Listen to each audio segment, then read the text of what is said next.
Hello student, we have also seen what is meant by vectors and scalars. Today we are going to start what is meant by position vector. Position vector means क्या है?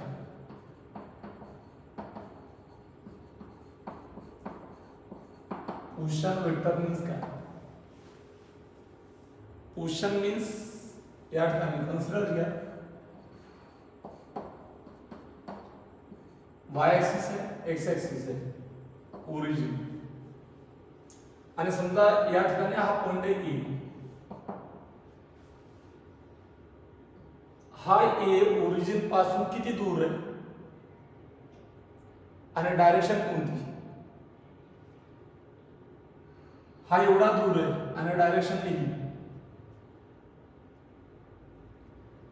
मग एवढंच अंतर समजा हे 5 metre असतं तर 5 metre मी इकडे काढू शकलो असतो इकडे काढू शकलो असतो पण डायरेक्शन ही महत्वाची आणि म्हणून या ठिकाणी हा जो वेक्टर काढलाय तो वेक्टर या ए ची पोझिशन रिप्रेझेंट करतो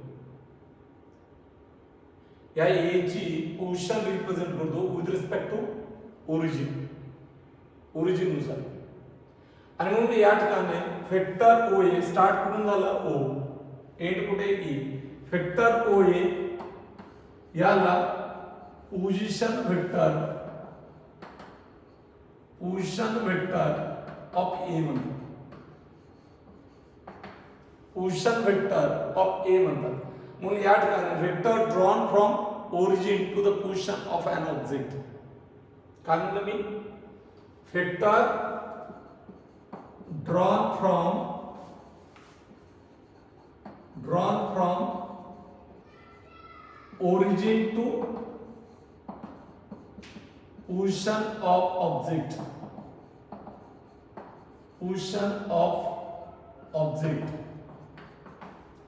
is called as position vector. That is the short मध्ये आपण position vector ला PVV म्हणणार. That the PV is nothing but the position vector. Okay काय समजलं पोझिशन वेक्टर म्हणजे vector which give the position of an object lies in a plane एखाद्या प्रतलामध्ये एखादा ऑब्जेक्ट असेल तर त्या ऑब्जेक्टची पोझिशन तो ओरिजिन पासून किती अंतरावरती या वेक्टरची लांबी रिप्रेझेंट द मॅग्निट्यूड या वेक्टरची length represent the distance of an object and arrowhead give the direction of that object which is situated in a plane. Okay, then second, what is the displacement vector? Displacement vector means क्या displacement vector see यार अब y axis है ये origin है x axis consider करा सुरुवातीला object A या ठिकाणी मग सुरुवातीला ऑब्जेक्ट जर ए या ठिकाणी असेल तर या ठिकाणी पहा ए या ठिकाणी असेल तर what is the position vector तर is the vector O A आणि टी या वेळेमध्ये ए पासून बी या ठिकाणी ऑब्जेक्ट गेलं that is the object which is the move from A to B object which is the move from A to B if it is the reach at point B then what is the position vector of B that is the vector OB मग मला सांगा तो सुरुवातीला कुठे होता A जवळ नंतर कुठे गेला B जवळ what is direction A कडून B कडे पार्टिकल कुठे होता ए जवळ ऑब्जेक्ट कुठे होता ए जवळ बॉडी कुठे होती ए जवळ आणि टी या वेळेमध्ये ए पासून बी पर्यंत गेली बॉडी ए टू बी गेली मग मला सांगा how much and in which direction that object will change the position काय म्हणलं मी a vector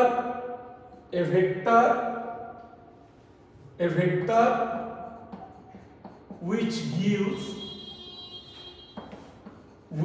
gives काय how much and in which direction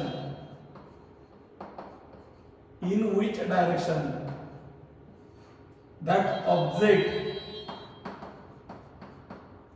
is displaced or change the position. Change position in a time t. Displacement vector म्हणजेच काय? ए vector which gives काय how much and in which direction object is a change the position in a time t. मग t या वेळेमध्ये एवढा गेला how much a b एवढा in which a कडून b कडे how much a b एवढा in which a कडून b कडे in which डायरेक्शन a कडून b कडे सुरुवात कुठे होती a जवळ म्हणजे इनिशियल पोझिशन ऑफ वेक्टर काय रे pv काय oa आणि फायनल पोझिशन वेक्टर काय वेक्टर ob मग ऍक्च्युअल ऑब्जेक्ट कुठून कुठे गेला a पासून b पर्यंत मग a पासून b पर्यंत आणि b पासून a पर्यंत अंतर सेम आहे बरोबर ना पण डायरेक्शन काय a कडून b कडे की b कडून a कडे तर a कडून b कडे आणि मग डिस्प्लेसमेंट म्हणजे काय एक सरळ अंतर विस्थापन म्हणजे काय एक सरळ अंतर आणि it have in the direction from initial to final असते. मग मला सांगा तुम्ही सुरुवातीला कुठे होतात a फायनल कुठे पोहोचलात b. मग मला सांगा OB वेक्टर OB हे तुमचे फायनल पोझिशन वेक्टर आहे इज इक्वल टू इनिशियल कुठे होतं वेक्टर OA इथं होतं तिथून कुठे गेला A टू B म्हणजे कुठे पोहोचला B ला म्हणजे OB. याला म्हणतात ट्रायंगल लॉ. पुढे आपण पाहणार आहे ऍक्च्युअल तुम्ही ट्रायंगल लॉ मध्ये दोन बाणाची दिशा क्लॉकवाईज किंवा अँटी क्लॉकवाईज सेम असते आणि तिसऱ्याची अपोजिट असते. हा इथून इथपर्यंत याचा अर्थ एक जण डायरेक्ट O पासून B पर्यंत डायरेक्ट O पासून B पर्यंत हा एकटा या दोघांचं काम करतो राईट.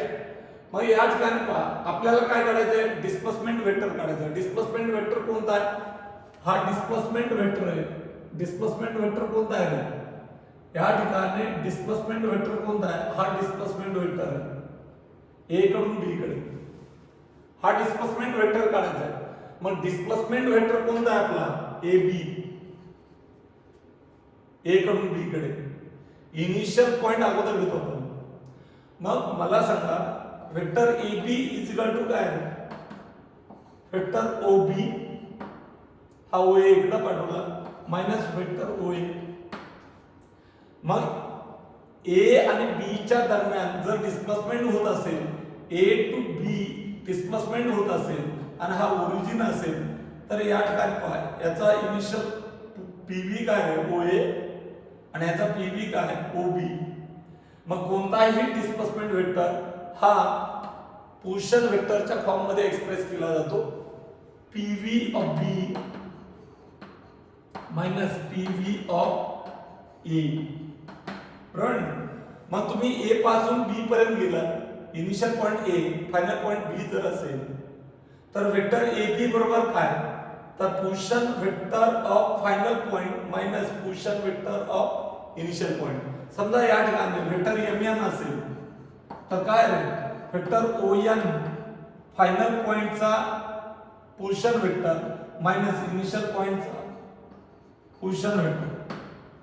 हे कधी कधी मॅथमॅटिक्स मध्ये हेच पोझिशन वेक्टर स्मॉल n ने दाखवलं जातं n मायनस स्मॉल m. हे कॅपिटल जरी असलं हे अक्षर कॅपिटल असतील तर ON हे दाखवण्याची पद्धत आहे मॅथमॅटिक्स मध्ये. वेक्टर स्मॉल m आणि वेक्टर स्मॉल m म्हणजे vector ON. It represent the position vector of m.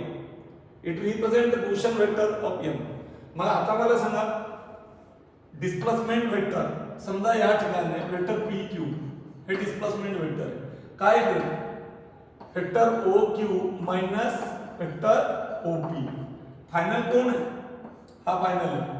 Initial कोण आहे? हा. म्हणून फायनल आणि ही इनिशियलची पीव्ही. ही काय? इनिशियलची पीव्ही. ओके. मला सांगा वेक्टर सी डी बरोबर काय आहे? Vector O D. फायनल कोण आहे? डी. त्याची पोझिशन वेक्टर. हे डिस्प्लेसमेंट वेक्टर आहे, हे त्याच्या पोझिशन वेक्टर आहे. Vector O D minus vector O C. Position vector काय रिप्रेझेंट करतं? पोझिशन वेक्टर म्हणजे काय? हे वेक्टर हा वेक्टर आहे. काय देतो तुम्हाला? काय सांगतो? सुरुवातीला कुठे होते? ए ला, नंतर कुठे पोहोचलं? बी ला. याचा अर्थ हा हिरव्या कलरचा, ग्रीन कलरचा जो वेक्टर काढलाय मी, तो काय सांगतो? हाऊ मच आणि इन विच डायरेक्शन. काय? Object change the position. ऑब्जेक्टने पोझिशन चेंज केली ए पासून बी कडे, एवढा अंतर चेंज केली पोझिशन, त्यावरच ए टू बी या डायरेक्शन मध्ये चेंज केली. That vector it give the how much and in which direction that object will change the position in time T is called as the displacement vector. समजलंय? मग vector A बी हे O B काय आहे? त्याची position vector आहे. समजा बी जवळ पोहोचलो, समजा सी जवळ पोहोचला तर ओ सी काय? Position vector. पण तुम्ही ए टू बी गेला तर initial position vector A O A आणि final position vector O B. तर ए बी बरोबर काय? That is the vector A B is equal to vector O B minus vector O A. फायनलची position vector minus इनिशियलची position vector. Okay. चला पुढे. Polar vectors. What is mean by polar vector? Polar vector म्हणजे काय? C काही physical quantity. समजा या ठिकाणी ही एक बॉडी आणि ही बॉडी अशी फिरवत बसलो मी अशी. हे काय होते? रोटेशनल मोशन करते. ही बॉडी काय कोणती मोशन करत होते? रोटेशनल मोशन करत होते. ही अशी रोटेशनल मोशन करते. राईट? रोटेशनल मोशन एखादी बॉडी करत असेल, समजा या ठिकाणी ही बॉडी ही कुणाभोवती फिरते? या ऍक्सिस भोवती. हा काय? Axis of rotation. He body पुढे जाणार नाही किंवा वापस येणार नाही. ही त्या ऍक्सिस भोवती अशी फिरेल. अशी फिरेल म्हणजे अशी फिरू शकते. त्यामुळं याला आपण अँटी क्लॉकवाईज म्हणतो. घड्याळाचे काटे असे फिरतात 12 3 6 9 12 3 6 9. त्याला म्हणतात क्लॉकवाईज CW. आणि घड्याळाचे काटे 12 नंतर 3 6 9 असं जर तुम्ही फिरत असाल तर क्लॉकवाईज, आणि असे फिरत असाल तर काट्याच्या विरुद्ध, त्याला म्हणतात ACW, अँटी क्लॉकवाईज. काय म्हणतात त्याला? Anti clockwise. मी त्याच्या अगोदर या ठिकाणी एक रूल सांगतो तुम्हाला. Right hand rule. काय म्हणलं मी? Right hand rule. या ठिकाणी पहा, हा पेन आहे, उजव्या हातामध्ये पकडला. या पेन म्हणजे ऍक्सिस आहे. पेन म्हणजे ऍक्सिस आहे. ऍक्सिस कुठं घेतला? उजव्या हातामध्ये पकडला असा. आता मी सोडून दिला तर खाली पडेल असा. मग हे उजव्या हाताचे चारी बोट त्या ऍक्सिस भोवती राऊंड करायचे आणि अंगठा काय करायचा? ताणायचा. अंगठा काय करायचा? अलॉंग ऍक्सिस स्ट्रेच करायचा. आणि वरून जर पाहिलं तर हे बोट कसे फिरले? Anti clockwise. अँटी क्लॉकवाईज असेल तर अंगठा represent the direction of vector quantity.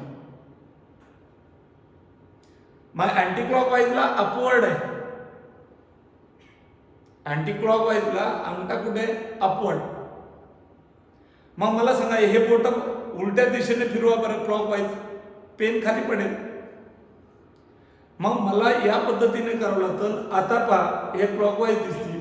क्लॉकवाईजला direction कुठे असते? डाऊनवर्डला. Along to axis for anti clockwise direction काय? अपवर्ड. ACW ला डायरेक्शन काय आहे? ॲक्सियल वेक्टरची अपवर्ड. आणि CW ला डायरेक्शन काय असते? डाऊनवर्ड. स्क्रू ड्रायव्हर माहिती ना तुम्हाला? स्क्रू ड्रायव्हर याने स्क्रू फिट करतो आपण, ढिल्ली झाली असते. मग मला सांगा, स्क्रू ड्रायव्हर आपण उलटा फिरवला, उलटा म्हणजे अँटी क्लॉकवाईज फिरवलं, स्क्रू काय होतात? बाहेर येतात. याचा अर्थ अँटी क्लॉकवाईज अपवर्ड. आणि क्लॉकवाईज फिरवलं की खाली जातात. याचा अर्थ क्लॉकवाईजला डाऊनवर्ड. म्हणून लक्षात ठेवायचं हे खूप इम्पॉर्टंट आहे direction. Anti clockwise upward, clockwise downward. Anti clockwise upward, clockwise downward. मग ऍक्सिस कोण आहे? हा. या ठिकाणी समजा हा पार्टिकल आहे आणि या बॉडी मधला पार्टिकल आहे. ही बॉडी अशी रोटेट झाली या दिशेमध्ये, तर हा पार्टिकल इथून इथं जाईल ना असा. म्हणजे या ठिकाणी हे theta angular displacement delta theta. का? तर इथून ही बॉडी डेल्टा टी या वेळेमध्ये रोटेट झाली. मग delta theta he vector quantity, angular displacement divided by delta T. Delta T या वेळेत डेल्टा थीटा. तर 1 सेकंदात किती? Angular velocity omega. ओमेगा म्हणतात त्याला. काय म्हणतात त्याला? ओमेगा. या ओमेगाचा डेरिव्हेटिव्ह काढला तर अँग्युलर ऍक्सेलरेशन असतं D omega by D T. Okay. त्याला म्हणतात रेट ऑफ चेंज ऑफ. जसं तुम्ही लिनियर ऍक्सेलरेशनचं डेफिनेशन सांगता, the rate of change of linear velocity with respect to time, तसं rate of change of angular velocity with respect to time असतं. जसं तुमचं लिनियर मोमेंटम आहे P equal to mass into velocity, तसं या ठिकाणी अँग्युलर मोमेंटम असतंय I into omega. I म्हणजे मोमेंट ऑफ इनर्शिया. काय आहे? नंतर कळतील हे 12वीला आलं. Moment of inertia. Moment of inertia. मी हे एक्झाम्पल का सांगितले? तर हे ऍक्सियल वेक्टर आहे, हाही ऍक्सियल वेक्टर आहे, हाही ऍक्सियल वेक्टर. आणि यांची दिशा हे जर अँटी क्लॉकवाईज फिरत असेल, कसं? समजा हा असा फिरतोय अँटी क्लॉकवाईज, तर हा ऍक्सिस आहे. हा अल्फा इकडे असेल, हा अल्फा इकडे असेल, हा ओमेगा इकडे असेल, या ठिकाणी हे एल इकडे असेल. हे ऍक्सियल वेक्टर असेल. कुठले वेक्टर? Axial vectors. आणि म्हणून या ठिकाणी पोलर वेक्टर मीन्स काय? सीआर पोलर वेक्टर्स मीन्स काय? The vectors which have starting point. ज्या वेक्टरला स्टार्टिंग पॉइंट असतो. तुम्ही पहा, समजा तुम्ही औरंगाबादला निघालात. कुठून? पहिला प्रश्न, कुठून निघाला? याचा अर्थ समजा बीड मधून निघाला असाल तर बीड हा स्टार्टिंग पॉइंट आहे. आणि डिस्प्लेसमेंट तुम्ही केलं, औरंगाबादला गेलात, वाकडे तिकडे रस्त्याने गेलात, पण स्टार्टिंग टू एंड पॉइंट याच्यातलं सरळ अंतर बीड टू औरंगाबाद. दिशा काय? बीड टू औरंगाबाद. दिशा काय? बीड टू औरंगाबाद. ही displacement it is the vector quantity. मग या डिस्प्लेसमेंट मध्ये स्टार्टिंग पॉइंट तुमचा फिक्स आहे की नाही? अरे स्टार्टिंग पॉइंट फिक्स आहे की नाही? हा स्टार्टिंग पॉइंट फिक्स आहे की नाही? ज्या वेक्टरला स्टार्टिंग पॉइंट असतो किंवा एंड पॉइंट असतो त्या वेक्टरला पोलर वेक्टर्स म्हणतात. आता मला सांगा, समजा या ठिकाणी फोर्स आहे, मला या ठिकाणी एखादी बॉडी ढकलायची. समजा या ठिकाणी ही चेअर आहे, या चेअरला मला ढकलायचंय, पुढे सरकायचंय, तर या ठिकाणी कुठं फोर्स अप्लाय करू? किंवा एखादी बॉडी असेल तर त्या बॉडीला मला फोर्स लावायचा आहे, तर पॉइंट महत्वाचा आहे. समजा कन्सिडर करा ही बॉडी फोर्स कुठं लावायचा आहे, इथे लावू मला पॉइंट महत्वाचा म्हणजे हा फोर्स इकडनं स्टार्ट झाला इथे ऍक्ट होतो, त्याचा एंड पॉइंट हा फिक्स आहे. त्याला म्हणतात पॉइंट ऑफ ऍप्लिकेशन, जिथं तुम्ही ऍक्ट करता. मग ज्या व्हेक्टरला the vectors which have the starting point or point of application are called polar vectors. मग पोलर वेक्टर्स कोणते?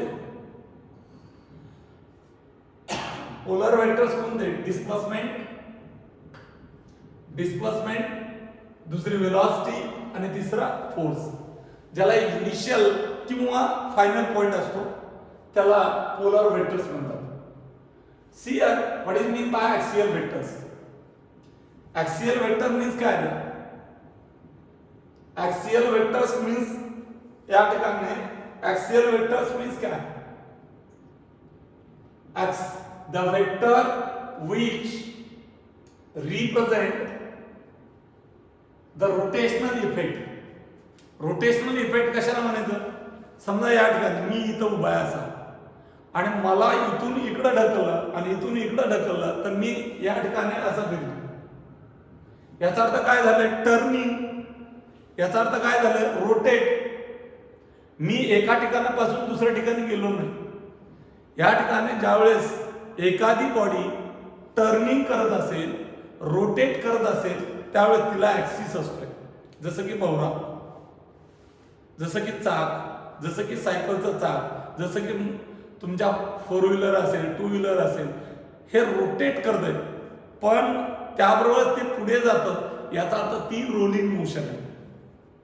मग स्लाइडिंग होत चालतं का? नाही. रोटेशनल मोशन त्याबरोबर एका ठिकाणापासून दुसऱ्या ठिकाणी, याला ट्रान्सलेशनल मोशन म्हणतात. दोन मोशनचे कॉम्बिनेशन आहे, याला रोलिंग म्हणतात. तो पार्ट वेगळा. इतर रोटेशनल मध्ये उदाहरणार्थ घरातला फॅन एका ठिकाणापासून दुसऱ्या ठिकाणी जातो का? नाही. एका ठिकाणी स्वतःभोवती फिरत बसतो. हे रोटेशनल मोशन आहे. आणि म्हणून त्या फॅनचा जो रॉड येतो मधला ज्याच्या भोवती फिरतो तो ऍक्सिस ऑफ रोटेशन. तो काय? Axis of rotation. मग या ठिकाणी पहा, what is the axial vector? The vector which represent the rotational effect. जो वेक्टर रिप्रेझेंट करतो रोटेशनल इफेक्ट आणि तो vector acting along axis of rotation. काय म्हणलं मी? The vector which represent rotational effect and act along the axis of rotation in accordance with right hand rule. कशानुसार? in accordance with right hand rule. मग मला सांगा, anti clockwise असेल तर direction काय? Upward. आणि क्लॉकवाईज असेल तर downward. The vector which represent the rotational effect and act along the axis of rotation in accordance with right hand rule. In accordance with right hand rule is called as the axial vector. Then what are the example? Angular velocity. काय म्हणलं मी? Angular velocity. It is denoted by omega. काय म्हणतात ते? W नाही ना तिथं. Omega. Torque denoted by tau. Tau म्हणतात त्याला. Tau. Angular acceleration denoted by vector alpha. Angular momentum denoted by vector m. All are axial vector. मग मला सांगा, वरून जर पाहिलं, या ठिकाणी डायग्राम काढली मी, वरून पाहिलं तर ते कसं दिसतंय? Anti clockwise. आणि अँटी क्लॉकवाईज असेल तर यापैकी ह्या सर्व ऍक्सियल वेक्टर यापैकी कोणतीही क्वांटिटी दाखवताना तिची डायरेक्शन काय असेल? अपवर्ड. आणि passing through centre perpendicular to प्रतल. हे प्लेन आहे. Passing through centre perpendicular to plane. Anticlockwise upward. मग क्लॉकवाईजला काय? हे क्लॉकवाईज आहे. क्लॉकवाईजला डायरेक्शन कुठे आहे? हे डाउनवर्ड आली. That is the axial vector. मग ऍक्सियल वेक्टर कोणताही असू शकतो. Omega that is the axial vector. It is upward. कशाला? Anti clockwise. म्हणून अँटी क्लॉकवाईजला बाण वरती अपवर्ड, बाण खाली डाउनवर्ड. बाण वरती upward, बाण खाली downward. For anti-clockwise, upward. Clockwise, downward. What is the axial vector? A vector which represent the rotational effect. A vector which represent the rotational effect. आणि तो वेक्टर कुठे ऍक्ट होतो? Act along the axis of rotation in accordance with right hand rule. Anti-clockwise, upward. Clockwise, downward. Anti-clockwise, upward, and clockwise, downward. There are the sum of the definition we will see on tomorrow.